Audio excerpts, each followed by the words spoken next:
Welcome to this edition of the Click and Pledges Fundraising Command Center podcast, where we talk the why, the what, and the how in the Click and Pledges ecosystem.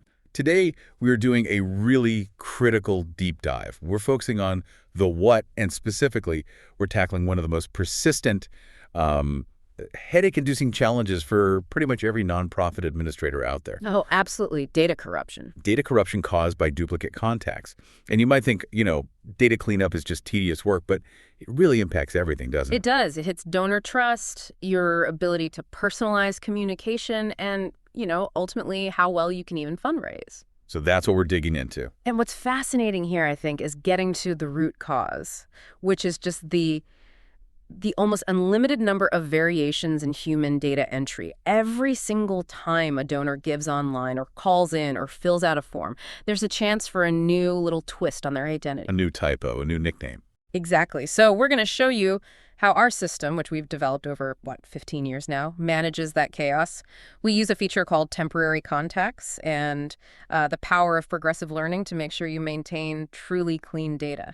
Okay, so let's start at the beginning. We always recommend understanding why the problem even exists. Why is nonprofit data so uniquely susceptible to this duplicate dilemma? I mean, if I buy something online, the data seems clean. Right. It's a great question. It really boils down to what we call the name game and what your system relies on for unique identifiers. The name game. Oh. Yeah. A retail database, it uses barcodes, specific account numbers, things that are static, they match easily. Donor data relies on things that are, they're fluid. Names, emails, addresses. Things that change. Exactly. Take, for instance, the Elizabeth paradox. Okay. So to a human, to you or me, it's completely obvious. Yeah. Elizabeth, Beth, Liz, Lizzie, that's all the same person. But to a computer algorithm, a simple one anyway, those look like four totally distinct, separate entities. And if the system tries to be too aggressive and just guess, It makes a mistake. it creates false positives. You end up merging two completely separate donors who just happen to have a similar name. It's a disaster. And that's messy enough with just nicknames. But then you add in just the sheer volume of common names. That must break simple matching rules completely. It shatters them. Yeah. We call this the Brown problem. Let's say your database has, 3,600 people with the last name Brown. Wow. How does the system reliably tell John Brown from Jimmy Brown or James Brown, especially if one of them has a typo in their email that day? Simple last name matching is it's doomed to fail in a big data set. And that's before you even get to life events. Like a name change? Right. Jonathan Doe donates for years, then he starts donating as Jonathan Doe Smith. A naive system just sees two completely unrelated people. And this isn't just, an administrative annoyance. This is where real data corruption happens. I want to look at a scenario we see all the time, what we call chaotic husband's email error, the Susan Smith scenario. Ah, yes, the classic. So a lot of basic systems will match just by email address. But if that email address changes, isn't that just treated as a new person? Why is this specific scenario so dangerous that it causes corruption instead of just a duplicate? That is the core distinction right there. It causes corruption because the identity, Susan Smith, is tied to all the fundraising history, but the communication channel, the email, gets hijacked. Okay, walk us through it. Let's picture it. Susan Smith is your longtime committed donor. She's rushing to complete an urgent appeal online. She asks her husband, John, to just handle the payment part. Happens all the time. All the time. So John correctly enters Susan Smith as the donor name, but he types in his personal email because, he wants the receipt sent right to his phone. Oh, so the record is still Susan, but the system now thinks John's email is her primary contact. Exactly. And if your system just blindly accepts that raw input, Susan's profile is now corrupted with John's email, and the consequence for donor relations it's just devastating. Because the next appeal. The next personalized appeal addressed Dear Susan goes straight to John's inbox. It creates confusion, it damages your professionalism, and it totally undermines the trust you've worked so hard to build. That single scenario shows why relying on raw input is, for us, fundamentally flawed. Okay, so let's unpack the solution. If we can't trust the incoming data, and clearly we shouldn't, what is the click and pledge system doing differently? What's that barrier? This is where temporary contacts come in. Right. Temporary contacts are that foundational layer of integrity. The best way to think of it is as a crucial limbo or a smart holding tank for any data that's even a little bit questionable. A holding tank, I like that. Our whole philosophy here is rooted in what we call progressive learning. And the number one rule is we do not guess. Ever. We let the human administrator make the call when data integrity is in doubt. So walk us through that decision gate. A donation comes in. How does the system decide, okay, this is clean versus, nope, this goes to the holding tank? It's a very precise logic flow. An inbound donation arrives. The system first tries to find an exact match. And we recommend using the most reliable, unique triplet you can, which is first name plus last name plus email. All three have to match perfectly. Perfectly. If that perfect triplet is found, great. The system is confident, the transaction is processed, it's assigned to the existing contact. But if no exact match is found, if even one of those elements is off, Straight to the holding tank. immediately diverted. It is explicitly not forced into the database. I see. Okay, so it sits in that temporary contact queue. That stops the immediate corruption. But how does that help the administrator make the right decision? I mean, staring at a list of 1,000 names is still a ton of work. And that's where the system starts being smart, even while the data is in limbo. For every single one of those temporary contact records, let's say it's a donation from Elizabeth Brown with a typo, the system proactively goes and pulls suggested matches. So it's helping you out. It's guiding you. It'll show you existing contacts who share a similar last name, or maybe the exact same mailing address, or the same phone number. It guides the human eye directly to the most likely existing record, so the admin can make a fast, informed, and most importantly, correct decision. That makes reviewing the queue so much more efficient. But for me, this next part is the key differentiator, the thing that really saves time. The administrator shouldn't have to fix the same mistake like a common nickname every single time, right? Absolutely not.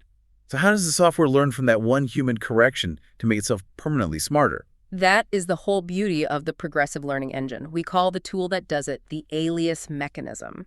And this is what transforms that simple holding tank into a self-improving automated defense system. Okay, so let's use that name variation example. An admin is looking at the queue. They see J. Smith sitting there. They know J is just a nickname for your donor, Jonathan Smith. What happens when they link those two? The second the administrator manually links that J. Smith record to the existing Jonathan Smith record, the system sees that relationship. Instantly, it creates a permanent alias record. Think of it as a little historical flag stored in the background. A note to self for the system. Perfectly put. And this is so crucial for future prevention. The next time J. Smith donates, it could be tomorrow, it could be 3 years from now, the system doesn't even have to bother with the temporary contact logic. It checks the alias list first. And it sees the note. It sees the note.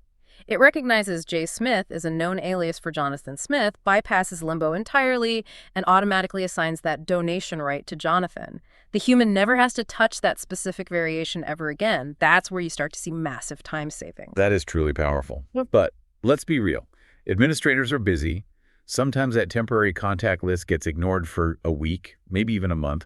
What happens if a recurring donor, say, Jimmy, who always types his name instead of James, has 5 transactions just sitting in that queue?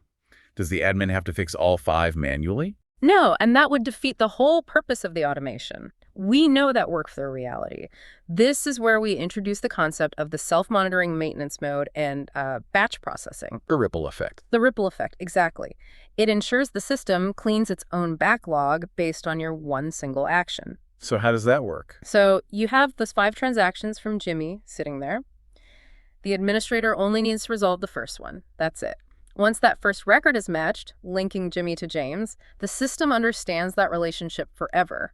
And then it goes to work. Then it starts its maintenance cycle. It actively scans the rest of the temporary contacts in the background.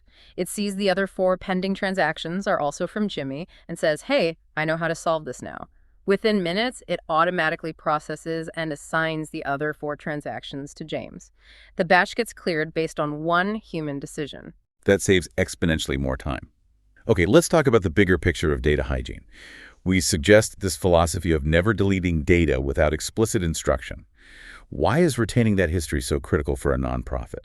It really comes down to auditability and good governance. Yeah. For things like grant reporting or just compliance, you need a full, unchangeable audit trail of a donor's history. If a donor moves and you just delete their old address, you've lost part of the story of their relationship with you. So how do you handle updates? A donor moves, you need their new address to be primary. Right. And the system handles that through really granular control over what we call overwrite rules. You can set a rule that says, yes, allow this new mailing address to become the primary contact info. But, and this is the key, instead of deleting the old address, the system automatically moves it to an alias record. It archives it. So the current accurate data is what you see day to day, but the full history is still there if an auditor needs to see where that donor lived back in 2018. Exactly. You get both. Right. You maintain absolute current data integrity and a full auditable history of that donor's entire life cycle, all under one clean contact record. We've talked about creating a lot of aliases through this process. What about an admin who's worried about the system getting bloated with, common misspellings or old emails from a decade ago? Can you clean up that alias history? Absolutely. You have to. While we believe in retaining history, we also know that managing clutter is important. So administrators have tools to set maintenance rules to automatically purge obsolete aliases. Like what? For example, old, unused emails, outdated addresses. If they haven't been used in, say, 180 days, you can set a rule to just purge them. So you get to decide the balance. You're in complete control. You preserve the critical donor journey data, but you stop the system from being overwhelmed by useless old data variations. It's a balanced approach to long-term data health. The whole system, then, from that initial gatekeeper to the batch processing and the alias archive, it just gives administrators confidence that every single transaction is, well, it's treated with suspicion first, resolved with human intelligence, and then automated forever. So what does this all really mean for you, the listener? By combining this smart holding tank idea with that self-learning alias system, the temporary contact feature just eliminates the chaos. It removes the manual work of fixing duplicates and gives you confidence that your donor records are accurate. And I'd say consider the power of the alias system beyond just matching names. It really is a historical archive. It documents the full life journey of a donor, from their first misspelled nickname to every updated address. And that whole history is preserved without ever messing with the accuracy of their current information. It gives you a depth of donor insight that simple database matching, well, it could never achieve. For more information about this and all Click and Pledge products, make sure to visit clickandpledge.com and request for one-on-one training or demo, whether you are a client or curious about our platform. Just ask us, and we will gladly get together with you to chat. And don't forget to subscribe to this podcast to stay up to date with all the latest and greatest features of the Click and Pledge Fundraising Command Center.